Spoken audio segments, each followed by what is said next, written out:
ഇങ്ങനെ നമ്മുടെ കർത്താവായ യേശു തന്റെ സകല വിശുദ്ധന്മാരുമായി വരുന്ന പ്രത്യക്ഷതയിൽ നമ്മുടെ ദൈവവും പിതാവുമായവന്റെ മുൻപാകെ വിശുദ്ധീകരണത്തിൽ അനന്യരായി വെളിപ്പെടും വണ്ണം നിങ്ങളുടെ ഹൃദയങ്ങളെ സ്ഥിരപ്പെടുത്തുവാൻ ചെയ്യുമാറാകട്ടെ.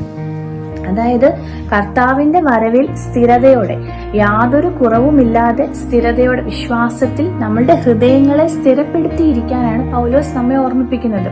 പൗലോസ് പറയുന്ന പോലെ നമ്മുടെ ജീവിതത്തിൽ കഷ്ടതകൾ വരും, പ്രതിസന്ധികൾ വരും.